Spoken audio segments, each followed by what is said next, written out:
사도행전 5장 27절에서 32절 말씀입니다. 사도행전 5장 27절에서 32절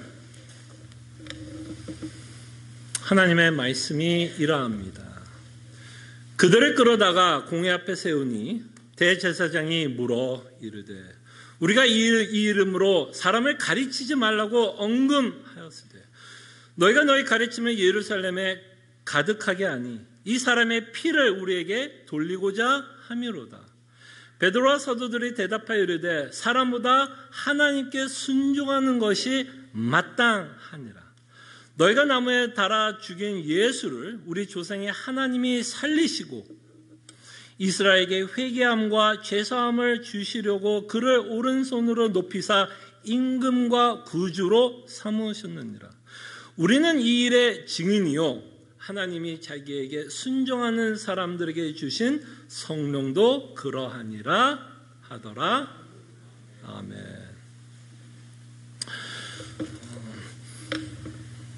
저희들은 하나님이 우리에게 베푸신 은혜를 기억하면서 살아갑니다. 성도라면 하나님께서 우리에게 구원의 은혜를 언제나 생각하면서 살아가야 할 것입니다.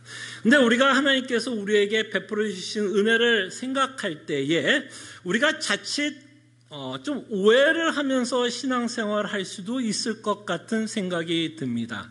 전적으로 하나님께서 우리에게 복음으로 우리를 구원하셨다라는 이 놀라운 이 복음의 메시지가 어떨 때에는 우리에게 좀 오해를 줄 수 있을 거라 생각이 듭니다. 아니 목사님, 지금까지 목사님이 가르쳤던 내용이 하나님이 전적으로 우리를 구원하셨다라는 이야기를 지금껏 하지 않았습니까? 이 내용에 대해서 우리가 무엇을 오해할 수 있을까라는 질문을 여러분들이 하실 수 있을 거라 생각을 합니다. 그러나 자칫 하나님께서 우리에게 베푸신 구원에만 집중을 하게 되면 우리가 놓칠 수 있는 부분이 있는데 자칫 하나님이 나를 위해서 존재하시는 하나님으로 오해할 수 있게 됩니다. 그러니까 하나님께서 우리에게 베푸신 구원에 집중하다 보면 우리가 갖고 있는 이성은 또 좀 삼천포로 빠질 수 있는 위험성이 있다라고 말씀을 드리고 싶습니다. 그럴 때에 우리의 구원에 집중하다 보면 하나님이 나의 구원을 위해서 존재하시는 하나님인 것 같은 생각이 저희들 안에 들 수 있다라는 것입니다. 자, 그럴 때 하나님이 허락한 구원은 개인적인 구원으로 끝나지 않습니다. 구원은 하나님께서 우리에게 개인적으로 우리에게 구원을 베풀었다는 것으로 끝나지 않고 하나님이 나를 구원하신 궁극적인 목적에 대해서 우리는 생각합니다.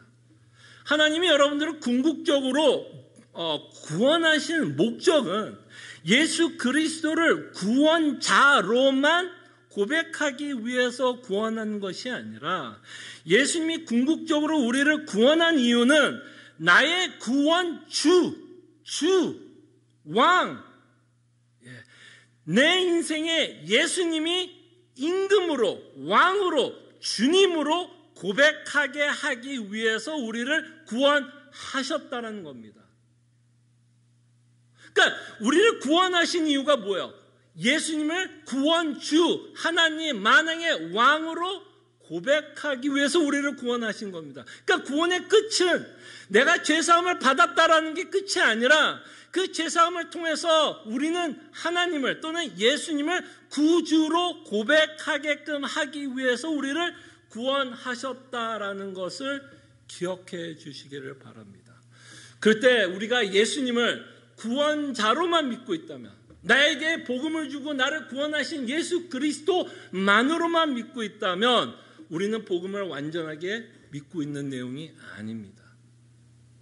우리가 믿고 있는 예수님은 구원자뿐만 아니라 우리의 주님이 되신다라는 것을 기억해 주시기를 바랍니다. 바로 지금 사도들은 어마어마한 핍박 가운데서도 생명의 말씀을 전하고 있는 내용을 저희들이 살펴보고 있습니다. 지난주에 우리가 다 살펴보지는 않았지만 이들은 종교 지도자들, 대제사장들은 이 사도들을 감옥에 가둬버렸습니다. 왜 가뒀는지 여러분 아시겠죠? 뭐 때문에 감옥에 가뒀죠? 생명의 말씀을 더 이상 전하지 못하도록 그들을 가두었습니다. 그러나 여러분들이 그 스토리를 기억하면 놀라운 기적이 일어납니다. 생명의 말씀이 끊임없이 전해져야 하기 때문에 하나님은 굉장히 특별한 방법으로 문제를 좀 해결하셨습니다. 그 특별한 방법이 뭐였죠? 사도들을 옥에서 탈옥하게끔 해줍니다. 감옥문이 열리는 어마어마한 사건이 벌어지게 되고 이들은 저 같으면 뭐 했을까요, 여러분? 도망갔겠죠. 야, 이게 웬 기회야? 빨리빨리 도망가자. 근데 사도들은 도망가는 게 아니라 오히려 감옥이 열려 또 뭘 하죠? 생명의 말씀, 예수 그리스도의 복음을 끊임없이 전하고 있는 내용을 저희들이 보게 됩니다.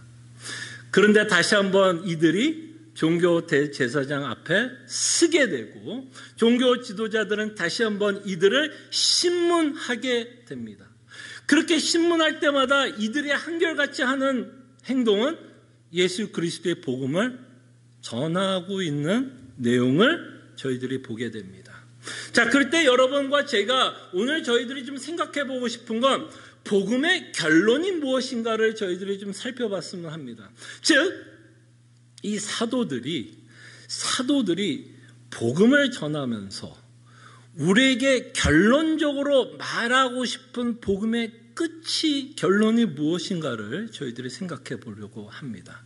그때 여러분들은 이미 잘 알고 있죠. 사도들이 끊임없이 설교를 했습니다. 어떤 내용을 설교했죠? 너희들의 예수 그리스도를 죽였고 너희들이 죽인 그 예수님은 부활하셨고 그 부활하신 분은 승천하셨다라고 말씀을 하셨습니다. 그러면서 31절에 마지막으로 이 사도들이 복음의 결론부를 뭐라고 결론을 지으면서 자신이 하고자 하는 말을 매듭 짓고 있는지를 보시기를 바랍니다. 31절, 이스라엘에게 회개함과 제사함을 주시려고 그를 오른손으로 높이사, 예수님을 뭐로 삼았다고요? 임금과 구주로 삼으셨느니라. 그러니까 이 구원의 끝이 어디예요? 이 복음의 끝은 뭐야? 예수를 뭐라고 고백하는 거예요? 구주요, 임금이다라고 고백하는 것입니다. 그래서 제가 여러분들에게 말씀을 드린 거예요. 우리는 예수 그리스도를 구원자로 믿는 것으로 끝나지 않고 그를 구원주, 임금, 왕으로 고백합니다. 그래서 최종적으로 하나님이 우리를 구원하심으로 하나님이 이루시려고 하는 구원의 최종 목적지가 어디냐면 우리로 하여금 하나님 나라의 백성으로 삼고 그 예수 그리스도를 왕으로 여기며 그 왕이신 예수 그리스도의 통치를 받는 백성으로 삼기 위해서 우리를 구원하셨습니다. 그저 나는 천국 가는구나 라고만 여러분들이 복음을 기억하고 이해하고 믿고 있다면 죄송하지만 우리는 복음을 믿는 게 아닙니다. 이 복음의 끝은 반드시 예수를 누구라고 고백해야 돼요? 예수는 나의 주, 예수는 나의 왕. 그러기에 나는 이 예수에게 충성과 맹세를 하며 살아가야 되는 백성이다라는 것을 헌신하며 살아야 한다라는 것을 저희가 보게 됩니다. 여러분 기억해 보십시오. 하나님은 이 세상을 창조하실 때 그는 어떠한 목적을 갖고 세상을 창조했습니다. 근데 여러분 하나님이 아담을 창조했을 때 아담이 하나님에게 순종하는 자로 창조했습니다. 다시 말씀드리면 하나님이 인간을 창조했을 때 그의 통치에 순종하게끔 창조하셨어요. 그죠? 그리고 그 순종의 표로서 그에게 뭐를 허락했냐면 법을 허락했습니다. 법을 허락했는데 그 법은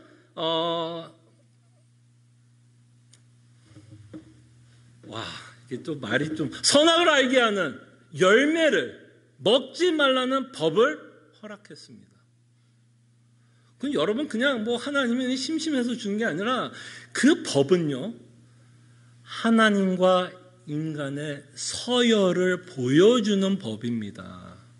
하나님이 왕이시고 인간은 하나님에게 통치를 받게끔 창조함을 받았고, 이 통치에 거부하게 되면 어떤 일이 벌어질까요, 여러분? 여러분들이 왕이라고 생각해 보세요. 그냥 상식적으로 여러분들이 왕이에요. 여러분들이 이 세상을 다스리는데 여러분들에게 대적을 합니다. 그럼 왕으로서 당연히 나를 대적하는 자 어떻게 할까요? 심판하게 되죠. 그래서 선악을 알게 하는 열매 가운데 너희가 나를 대적하고 그 법을 지키지 않을 경우 어떻게 할 것이라고 말씀했죠. 너희는 정령 죽으리라. 그 짧은 내용 안에는 사실 하나님의 나라에 대한 원형이 들어가 있는 내용입니다. 그냥 에덴 동산이 나오고 하나님이 나오고 인간이 나온 그런 무슨 신화와 같은 이야기가 아니라, 그 에덴 동산은 하나님이 계획한 뭐예요? 하나님의 나라의 모형으로서 우리에게 보여줍니다. 그래서 하나님은 창조의 질서가 뭐예요? 인간을 만든 창조의 질서는 뭐예요? 하나님은 통치자고 그 통치에 인간은 순종해야 되고, 그 통치에 순종하면서 살 때 인간은 가장 행복하고 만족하며 기쁘게 살아가게끔 인간을 창조하셨습니다. 근데 여러분, 창세기 3장은 어떤 내용일까요, 여러분? 창세기 3장은 뭘까요? 여러분, 창세기 3장은 참 여러 가지 내용을 압축해 있는 많은 메시지가 들어가 있습니다. 근데 여러분, 창세기 3장의 내용을 요약하자면 뭘까? 인간은 하나님의 통치를 거부했다라는 겁니다. 하나님의 통치를 거부했다. 그 거부하면 어떻게 나와요? 하나님께서 주신 법, 선악을 알게 하는 열매를 먹음으로써, 그냥 그 열매를 먹었다는 게 중요한 게 아니라 그 먹은 것이 어떤 메시지를 갖고 있느냐면, 인간은 하나님의 통치를 거부하고 있다는 것을 보게 됩니다. 그리고 그 후로 인간은 끊임없이 하나님을 대적합니다. 그게 통치를 대적합니다. 그리고 어디까지 대적했나요, 여러분? 인간이 하나님을 대적한 가장 클라이막스가 어느 사건일까요? 인간이 하나님께 최고로 대적한 클라이막스의 사건이 십자가입니다. 그들이 외쳤던 함성 기억나십니까? 뭐라고 외쳤어요? 예수를 죽여라. 여러분 자녀 가운데, 여러분 자녀들 다 있죠. 누구 이름 되지는 않겠습니다. 제가 그냥 제 자녀를 예를 들게, 켈빈을 예를 들겠습니다. 여러분 가운데 켈빈을 죽여라 그러면 여러분과 저는 뭐가 되는 걸까요? 그냥 원수가 되는 거죠. 그죠? 그건 뭐 볼 것도 없어요. 원수죠. 그 하나님의 독생자 예수 그리스도를 죽인 인간들, 원수입니다. 그래서 사도 바울은 로마서에 보면 우리를 뭐라고 표현해요? 원수 되었습니다. 인간은 하나님의 통치를 받는 걸 너무너무 싫어요. 그리고 인간은요, 사람들에게 통치받는 것도 싫어요. 인간은 끊임없이 자신이 뭘로 군림하고 싶으냐면 왕으로 살고 싶어요. 내가 옳고 내 뜻대로 돼야 되고, 나를 거부하는 자 다 뭐가 되죠? 여러분들이 기분 나쁘게 하는 자들 다 뭐가 돼요? 다 원수가 됩니다. 아니, 우리가 뭐가 그렇게 대단한 사람이라고, 누가 나를 무시하면 그냥 그거 못 견디고 저 사람 나빠, 저 사람 내 원수야. 정말 우리가 곰곰이 생각해 보면 얼마나 우리가 왕처럼 살아가고 싶은지를 우리는 압니다. 그래서 조금만 내 권위에 도전하면, 나에게 조금만 말대꾸하면 그렇게 기분이 나빠요. 그거는 자녀도 상관이 없습니다. 자녀가 말대꾸하는 거 싫은 이유는 뭘까요? 결국 내 권위에 뭐 하는 거예요? 도전하기 때문에. 그게 기분이 나빠요. 인간이 죄를 짓고 나서부터는 이제 구축을 합니다. 내 성을 구축해요. 내 성을 구축하고 내 편이 아니면 우리는 참 많은 사람들을 원수로 삼고 저희들은 살아갑니다. 인간이 선악을 알게 하는 열매를 먹었을 때부터 하나님이 창조한 창조의 질서를 파괴한 겁니다. 파괴한 거예요. 그런데 하나님은 다시 한번 이 창조의 질서를 어떻게 회복하시냐면 여러분들을 구원하심으로 창조의 질서를 회복하십니다. 그 내용이 요한복음 3장 3절에서 5절에 기록되었습니다. 주번에 기록되지 않는데요. 성경을 한번 피죠. 요한복음 3장 3절에서 5절입니다. 하나님이 왜 여러분들을 거듭나게 했는지 한번 보시길 바랍니다.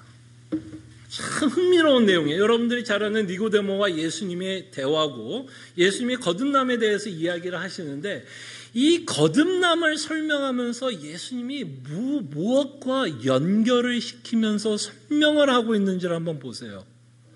자, 요한복음 3장 3절에서 5절 하나님의 말씀이 이러합니다. 예수께서 대답하여 이르시되 진실로 진실로 내가 이르노니 사람이 거듭나지 아니하면 중생하지 아니하면 회심하지 아니하면 다시 그리스도와 살아남지 아니하면 그죠? 예수 그리스도를 믿지 아니하면 거듭나지 아니하면 뭐라고요? 하나님의 나라를 볼 수 없느니라. 참 특이하죠? 왜 거듭남과 하나님의 나라를 연결시키면서 지금 예수님이 설명하고 있는지를 한번 보십시오. 그러면서 계속해서 예수님이 뭐라고 말씀하는지 보세요. 니고데모가 이르되 사람이 늙으면 어떻게 날 수 있사옵나이까? 니고데모는 이제 육체적인 태생에 대해서 말씀하고 있지만 예수님은 뭐야? 성령 하나님으로 영으로 거듭나는 것, 구원받는 그 사건을 설명하고 있는 것을 보게 됩니다. 그럴 때 다시 한번 4절 니고데모가 이르되 사람이 늙으면 어떻게 날 수 있사옵나이까? 두 번째 모태에 들어갔다가 날 수 있사옵나이까? 그래서 예수님이 뭐라고 대답해요? 예수께서 대답하시되 진실로 진실로 내게 이르노니 사람이 물과 성령으로 나지 아니하면 뭐라고요?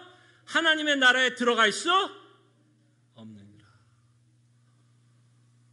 그래서 하나님이 여러분들을 왜 구원했어요? 왜 거듭나게 했어요?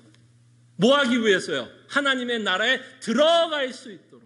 다시 말씀드리면 이렇게 거듭나게 함으로써 예수 그리스도를 믿게 하여 주시고 그를 구원자라고 믿게 하시며 그 나를 구원하신 그 예수야말로 내가 전 인생 영원히 순종하면서 그의 통치를 받을 나의 구주라는 것을 고백하기 위해서 여러분들을 뭐 했다라고 말할 수 있을까요? 거듭나게 하셨다는 겁니다.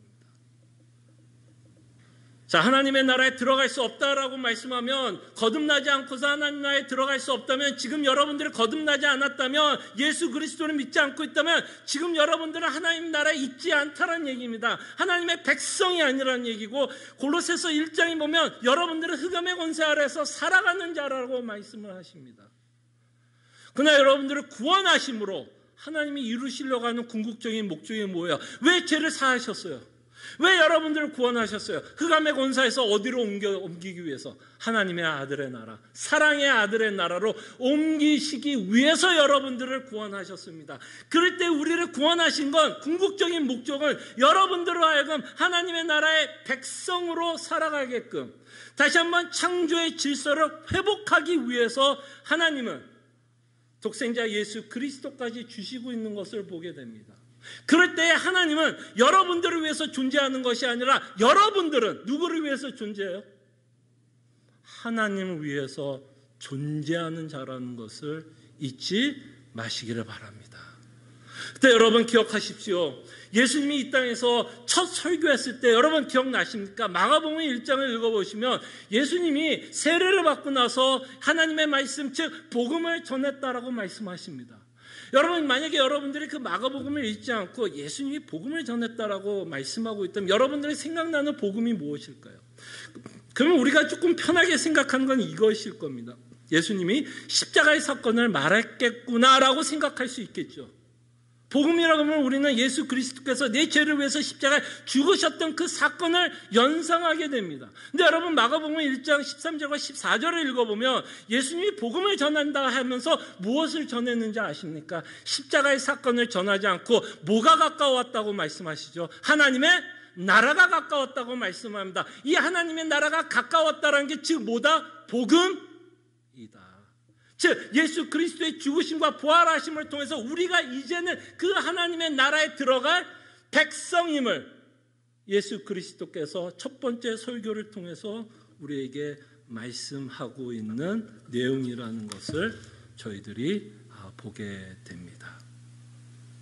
그럴 때 여러분들이 구원을 받았다라는 것은 이제는 나를 위해서 사는 것이 아니라 좀 전에 제가 로마서 8장 7절을 갖고 여러분과 함께 회개 기도하고 기도한 것처럼 이제는 누구에게 항복하면서 누구의 통치를 받으면서 예수 그리스도의 통치를 받고 더 이상 내 죄성을 굴복하고 항복하며 주의 통치를 받고자 통치를 받고자 선언하면서 헌신하면서 결단하는 자의 삶으로 살아갑니다. 그래서 우리는 예수를 왕이다라고 고백하면서 저희들은 살아갑니다. 자, 그럴 때 여러분, 이 사도들이 예수님을 왕으로 섬기면서 살아가는 모습이 어떤 모습으로 나타나고 있는지를 한번 보시기를 바랍니다. 그들은 핍박을 받았습니다. 그러면서 29절에 이렇게 말씀하여 베드로와 사도들이 대답하여 이르되 사람보다 하나님께 순종하는 것이 마땅하니라. 여러분, 초대교회에서는요, 하나님께 순종한다라는 내용이 무엇을 전제하고 있는지 아십니까? 우리가 순종하는 내용과 초대교회에서 내가 하나님께 순종한다, 예수 그리스도에게 순종한다라는 이 말의 전제는 뭘까요? 내 목숨을 담보로 하고 있는 순종입니다.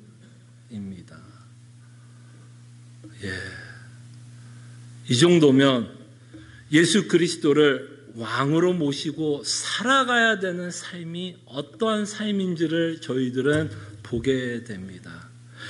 순종하는 것이 마땅하다라고 그들은 고백합니다. 그러면 이 순종하는 것이 마땅하다라는 말에는 이 사도들은 무엇이라고 고백하는 걸까요?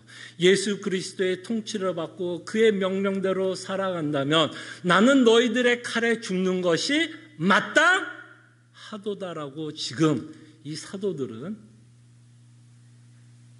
말씀하고 있는 내용입니다. 대단하죠. 예수를 믿는다는 건 자신의 목숨을 담보로 해서 믿는 것이고 예수 그리스도의 통치를 받는다는 건 자신의 목숨을 담보로 해서 예수 그리스도의 통치를 받고 있다는 것을 보게 됩니다. 그러면서 사도들이 이렇게 말합니다. 하나님께 순종하는 것이 마땅하다라고 말씀하고 32절에 보면 우리는 이 일의 증인이여라고 표현을 합니다. 증인. 여러분, 이 증인이라는 말이 그 헬라어로는 어떤 단어인지 아십니까? 이게 발음하기도 힘들어요. 말투스라고 하는 단어래요. 말투스. 이게 증인이라는 뜻입니다. 말투스. 근데 이 헬라어가 어떤 영어 단어와 같은 뭐라 그럴까요? 어원을 갖고 있는 단어가 있어요. 말투스. 발음도 힘들어요. 말투스. 어떤 영어와 같은 어원을 갖고 있는지 아십니까? 이것도 마리. 이거 좀 발음을 좀 불려야 돼요. 마리. 이거 무슨 단어인지 알아요? 마리. 이거 발음도 참 어렵네. 마리. 영어 단어는 순교라는 뜻입니다. 마리. 이제 좀 들려요? 순교 마리 하면? 제 이 영어 이런 발음을 제가 어떻게 영어 설교를 해야 될지 모르겠는데, 마리. 말투스라는 증인이라고 하는 그 헬라어 어원과 순교라고 하는 마리라는 어원이 같아요. 그러니까 이들이 말하는 증인된 삶은 그저 예수 그리스도의 복음을 전하는 것으로 끝나는 것이 아니라 자신의 목숨까지도 예수 그리스도를 위해서 죽겠노라라고 하는 헌신과 결단이 들어있습니다. 야, 이거 진짜 대단한 삶임. 이거 진짜 어떻게 보면 여러분과 저는 굉장히 저를 굉장히 두렵게 하는 내용이죠. 정말 예수를 믿는다라는 거. 이 땅에서 예수를 믿는다는 건 참 어마어마한 고통과 고난을 감내해야 한다라는 것이 사실은 하나님의 나라의 백성으로서 이 땅에 살아가는 삶의 모습이다라고 말씀을 합니다. 자, 근데 여러분, 이 말씀을 우리에게 어떻게 적용할 수 있을까요? 여러분 순교하십시오. 그럼 어떻게 우리 지금 중동으로 가요? 모르겠어요. 중동 가면은 핍박이 있다고 합니다. 중국 같은 데 가면 핍박이 있다고 합니다. 어떻게 중국 가고 어떤 중동 나라 가가지고 예수 그리스도를 전하면서 그곳에서 순교해야 됩니까? 이게 그 말씀을 전하는 내용일까요? 물론 그런 핍박이 요구되는 곳, 그 순교가 요구되는 곳에서는 우리가 정말 예수 그리스도를 믿는 것 때문에 정말 육체적인 순교도 필요하겠고, 예수 그리스도의 통치를 받는 자라면 이 순교도 마다하지 않고 해야겠죠. 그러나 순교가 이런 핍박이 없는 우리의 삶 가운데서 어떻게 주님 앞에서 죽는다라는 삶을 살까요? 여러분과 저는 하나님의 나라의 백성으로서 어떤 순교자의 삶을 살아야 될까요? 그럴 때 우리가 핍박이 없어도 우리도 순교자의 삶을 살아야 합니다. 어떤 순교자의 삶을 살아야 할지 골로새서 3장 5절을 보겠습니다.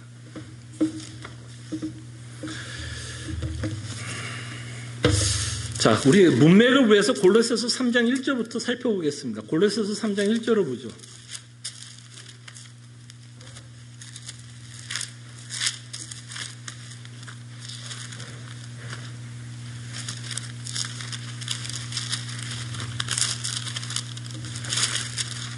자, 골로새서 3장 5절을 볼 건데요. 3장 1절부터 우리가 좀 문맥을 위해서 저희가 살펴보겠습니다. 자, 3장 1절부터 보십시오. 그러므로 너희가 그리스도와 함께 다시 살리심을 받았으면, 사도 요한의 표현을 한다면 여러분들 거듭났으면, 살아났으면, 다시 살리심을 받았으면 위의 것을 찾으라. 거기는 그리스도 예수께서 하나님 우편에 앉아 계시다. 이 우편에 앉아 계시다라는 표현을 통해서 우리가 지금까지 살펴본 것처럼 사도들이 핍박 가운데서도 설교했던 내용처럼 예수님이 누구라고 임금과 구주가 되셨다라는 것을 사도 바울도 표현하고 있는 것입니다. 그렇게 예수 그리스도를 임금과 구주로 고백하는 자들은 위의 것을 생각하고 땅의 것을 생각하지 말라라고 말씀합니다. 자, 그럴 때 여러분과 제가 기억해야 될 것은 우리가 하나님의 백성이 됐다라는 것은 우리의 신분의 변화입니다. 신분의 변화예요. 그럼에도 불구하고 여전히 우리는 죄성을 갖고 살아갑니다. 그래서 우리의 신분의 변화 가운데 이렇게 좀 예를 들어 볼까요? 저는 이제 미국 사람입니다. 저는 이제 어디를 가면 미국 여권을 받아야 돼요. 한 몇 년 전, 5, 6년 전만 해도 한국 여권을 갖고 다녔어야 되는데 이제는 미국 여권을 갖고 다녀야 됩니다. 신분상 저는 한국 사람이 아니에요. 법적으로는. 저는 한국 사람이 아니라 저는 미국 사람입니다. 그럼에도 저는 한국 음식이 더 맛있어요. 김치가 더 맛있고, 김치찌개가 더 맛있고, 삼겹살이 더 맛있고, 라면이 더 맛있고, 한국적인 음식이 훨씬 더 맛있습니다. 제가 이렇게 좀 우스갯소리를 말하고 싶은 건 뭐예요? 여전히 한국적인 뭐가 남아있다는 거예요. 본성이 남아있다는 겁니다. 그런 것처럼 우리가 신분상 하나님의 백성으로 됐다는 얘기는 여러분들의 본성이 완전히 변했다는 이야기는 아닙니다. 여전히 우리는 백성으로 살아가지만 죄를 갖고 살아갑니다. 죄성을 갖고 살아가요. 그렇기 때문에 사도 바울은 이렇게 말합니다. 위의 것을 생각하고 땅의 것을 생각하지 말라라고 얘기합니다. 왜? 왜 땅의 것을 생각하지 말라라고 말을 할까요? 여전히 우리의 죄성은 땅의 것을 생각하고 땅의 것을 소중하게 여기면서 살아가고 있는 죄성을 여전히 갖고 살아가고 있기 때문에 사도 바울은 땅의 것을 생각하지 말라고 말씀합니다. 여러분 안에는 예수 그리스도의 통치를 받고 그에게 순종하고 그를 위해서 살아가고자 하는 원함이 있는데 여전히 땅의 것, 내 죄성이 갖고 있는 본성 때문에 여전히 땅의 것이 먹음직스럽고 보암직스럽게 우리를 끊임없이 뭐한다? 유혹한다는 것입니다. 그래서 우리는 위의 것을 바라보고 예수 그리스도께서 계신 하나님의 나라를 주목하면서 살아가야 되는 신분을 갖고 살아가고 있지만 여전히 우리의 죄성은 하나님의 나라에 계신 예수 그리스도에게 주목하기보다는 여전히 이 땅의 것을 주목하면서 살아가고 있다는 겁니다. 그럴 때 여러분, 이렇게 하나님의 나라의 백성으로서 이 땅에 우리가 순교자의 삶을 살아야 한다면 핍박이 없는 우리에게는 순교자의 삶이 어떤 삶으로 나타나게 될까요? 5절에 보니까 사도 바울이 뭐라고 우리에게 권면합니까? 그러므로 땅에 있는 지체를 뭐하라고요? 죽이라. 그러니까 우리가 좀 순교라는 단어를 조금만 넓게 쓰자고. 우린 순교하면 무조건 그냥 육체적으로 그냥 어디 가서 뭐 예수님 때문에 총 맞고 칼 맞고 그냥 죽는 것만 생각하죠. 그때 지금 사도 바울은 순교하라는 겁니다. 땅의 지체를 죽이라는 겁니다. 여러분 정말 이것이 얼마나 힘든 건지는 여러분들 해보셨으면 알 거예요. 내 욕심과 싸우는 이 일이 얼마나 힘들고 고된지 여러분 해보신 분들은 알 거예요. 정말 땅의 지체를 죽이라 그러면 이것이 얼마나 고되고 힘들고 내가 원하는 대로 되지 않는다는 거 알 겁니다. 물론 육체적으로 죽는 것보다 이게 조금은 쉬울지는 모르겠어요. 그러나 땅의 지체를 죽이는 것도 여러분들이 해보셨으면 알 거예요. 이것도 쉬운 건 결탄코 아니에요. 어쩌면 목숨을 바치는, 내 육체적인 목숨을 바치는 것만큼 어려운 걸 수도 있어요. 해보신 분들은 알 겁니다. 내 욕심을 죽이는 것이 얼마나 고통스러운지, 내 욕심대로 되지 않을 때 그 느끼는 절망과 실망을 여러분들이 아신다면 내 욕심과 탐심을 죽인다는 것이 얼마나 힘든지를 알 겁니다. 그때 우리도 핍박이 없는 세상에 살고 있어도 여전히 우리도 순교자의 삶을 살아야 합니다. 어떤 모양으로? 우리의 죄를 죽이면서 여러분과 저는 살아가야 됩니다. 이렇게 우리의 죄를 죽이면서 살아가는 것이 하나님의 나라의 백성으로 통치를 받고 있는 증거가 됩니다. 여러분들이 정말 예수 그리스도를 왕으로 고백하십니까? 근데 여러분들이 예수 그리스도를 왕으로 고백하는 증거가 뭘 거라고 생각합니까? 그 증거는 그저 나는 예수를 왕이라고 고백합니다가 증거만은 아니에요. 말로만 고백하는 것이 증거만은 아닙니다. 우리가 이렇게 고백을 한다면, 정말 예수 그리스도의 통치를 받고 있다면, 여러분 예수님이 가장 싫어하는 게 뭐죠? 여러분 세상에서 예수님이 가장 싫어했던 것이 있다면 뭘까요? 가장 싫은 게 죄 아니에요? 죄 아니에요? 하나님이 가장 싫어하는 게 죄라면 여러분과 저는 그 예수 그리스도가 가장 싫은 것을 우리도 뭐 해야 될까요? 싫어해야 합니다. 이것이 예수 그리스도의 통치를 받는 성도의 모습입니다. 무슨 말인지 알겠죠? 그럴 때 여러분 왕이면, 예수님이 왕이면 여러분들은 이 세상에 살면서 누구의 눈치를 보면서 살아야 될까요? 왕이신 예수님의 눈치를 보면서 살아야 됩니다. 여기서 말하는 눈치는 어떤 눈치냐면, 야, 이 왕이 뭐를 좋아하고 뭐를 싫어하는지 그 눈치를 보면서 사는 거예요. 그 눈치를 보는 거예요. 그 눈치를 보는 게 여러분과 제가 하나님의 통치를 받고 있는 증거입니다. 왜 눈치를 봐요? 그분이 뭐니까? 내 왕이니까. 당연히 그분의 눈치를 봐야 되고 그가 무엇을 원하는지를 하나님의 백성으로서 우리는 끊임없이 살펴봐야 됩니다. 그럴 때 어떠십니까, 여러분? 여러분들은 하나님의 백성들이죠. 근데 그 증거는 무엇입니까? 그 증거는 무엇입니까? 여러분들의 하나님의 백성의 증거는 내 땅의 지체를 죽이는 것을 통해서 나타납니다. 그래서 여러분들이 땅의 지체를 지금 열심히 어떻게든 죽이면서 살아가고 있다면 그것이 바로 여러분들이 예수님을 왕으로 섬기고 있는 증거입니다. 여러분들이 예수님이 나의 왕이라고 고백을 하지 않더라도 여러분들이 삶 가운데서 끊임없이 여러분들에 있는 죄의 지체를 죽이면서 살아간다면 여러분들은 하나님의 백성으로 살아가고 있는 거예요. 그때 예수님이 가장 싫은 것 중에 하나가 무엇이냐면 우상 숭배라고 생각합니다. 죄 중에서 가장 악질인 죄. 뭐 여러 죄들이 있겠지만 우상 숭배가 아닐까 싶어요. 우상 숭배라는 얘기는 뭘까요, 여러분? 우리 인생의 왕이 여러 명 두고 산다는 거죠. 사실 우상 숭배라는 건 우리 인생에 많은 왕들을 두고 살아간다는 겁니다.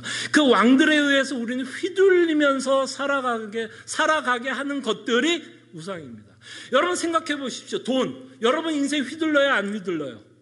휘둘러요, 안 휘둘러요? 여러분 돈 때문에 얼마나 많이 울었어요? 돈 때문에 얼마나 서러웠어요? 돈 때문에 얼마나 기뻤어요? 돈 때문에 세상을 다 얻은 것처럼 살지 않았습니까? 돈이 없으면 내 인생 초라하고 내 인생 불쌍하고 아무것도 못한 것 같이 살아간다면 우리는 돈을 우상뿐만 아니라 그 돈이 나를 뭐 하는 걸까요, 여러분? 그 돈이 여러분들이 지금 뭐 하는 거예요? 통치하고 있는 겁니다.